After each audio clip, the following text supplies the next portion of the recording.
This is a story about a train journey that turned into one of the most catastrophic railway disasters in history. It's a tale of unimaginable speed, human error, and a desperate fight for survival. This is the story of the Eschede train disaster. June 3, 1998. In Hamburg, Germany, passengers are boarding Intercity Express 884, the Wilhelm Conrad Rankin. This was Germany's pride, a high-speed train capable of traveling at 200 kilometers per hour.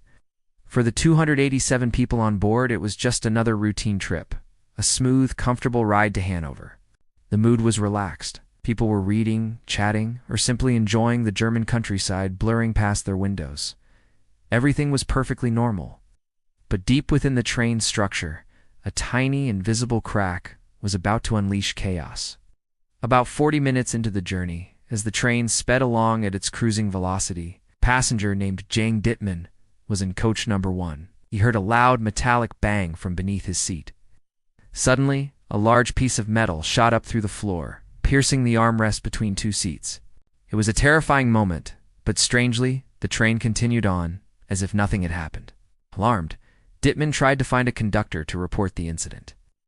He was worried, but there was no sense of immediate danger. The train was still flying down the tracks. What Dittman didn't know was that the metal shard was a piece of a wheel. Not the whole wheel, but a part of its outer rim.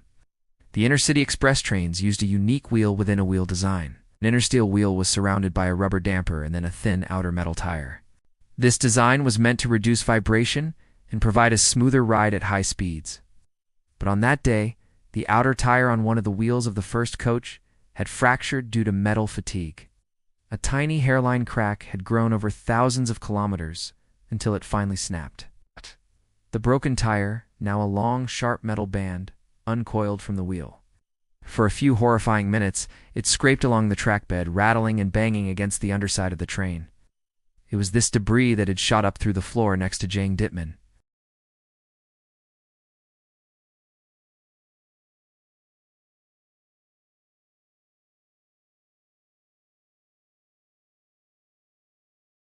The force was immense. The switch was wrenched violently, changing the path of the rear wheels of the coach. The back of the first coach was suddenly shunted onto an adjacent track, while the front remained on the main line.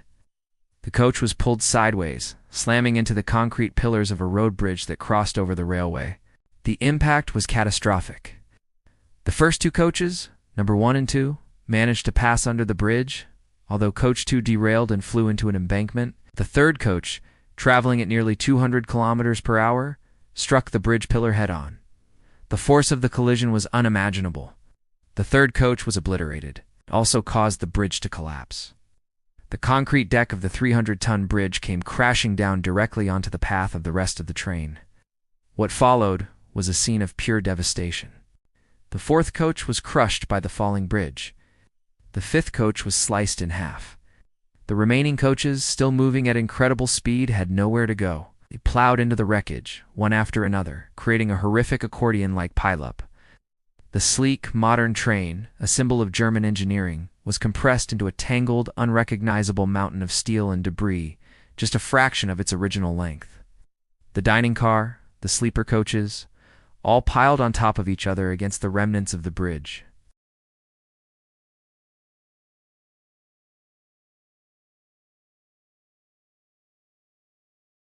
Silence fell, broken only by the hiss of broken pipes and the faint cries of the injured. The entire catastrophe had unfolded in a matter of seconds. At 10:59 a.m., Germany's worst peacetime disaster was over. The first emergency calls were confusing. A car crash on the bridge? A small plane accident? No one could comprehend the scale of what had happened.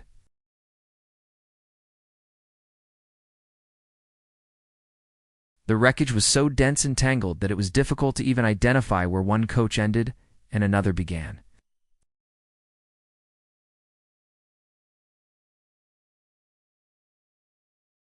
Rescue workers poured in from all over the region. Firefighters, doctors, soldiers, and volunteers worked side by side in a frantic race against time. They used heavy cutting equipment, cranes, and their bare hands to dig through the twisted metal, searching for survivors.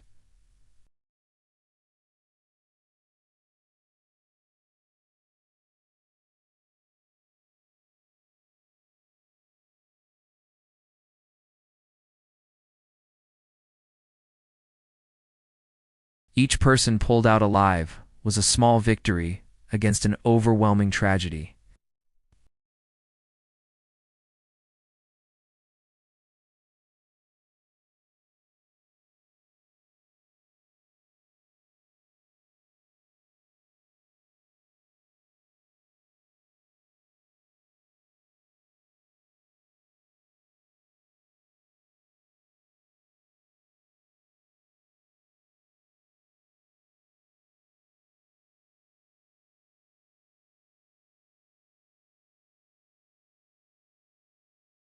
The recovery operation was immense and harrowing.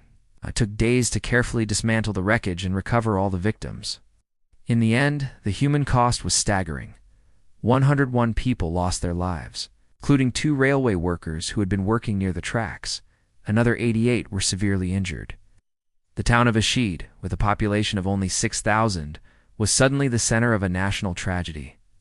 The local gymnasium was turned into a temporary morgue, and counselors were brought in to support the traumatized rescue workers and families.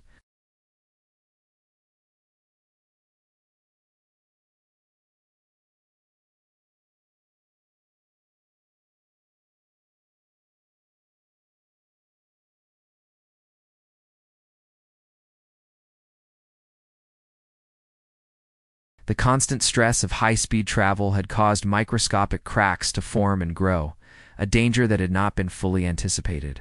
The rubber damper between the inner wheel and outer tire prevented the normal ultrasonic testing equipment from detecting these flaws effectively. The investigators also discovered that the railway company had been observing wear and tear on these wheels for some time. They noticed the tires were becoming deformed, losing their perfect circular shape. But instead of replacing them with the more robust single-piece monoblock wheels, they continued to use the flawed design, believing they could manage the wear. It was a fatal miscalculation. The Eschede disaster served as a brutal wake-up call for the global rail industry. High-speed rail was not just about going fast. It was about an entirely new level of safety standards and maintenance protocols. In the aftermath, the dual-block wheel design was abandoned and replaced by the solid monoblock wheels that are standard today. Testing procedures were completely overhauled. The tragedy forced engineers and operators worldwide to rethink their assumptions about material stress and high-velocity travel. Today, a memorial stands near the site in Eschede. It honors the 101 lives that were lost in those few terrible seconds.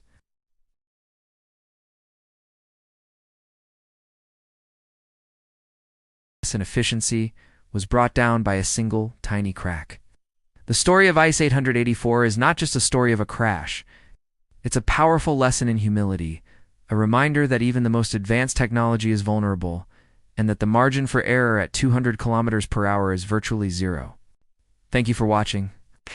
If you found this story compelling, please consider subscribing for more deep dives into historical events. Stay safe.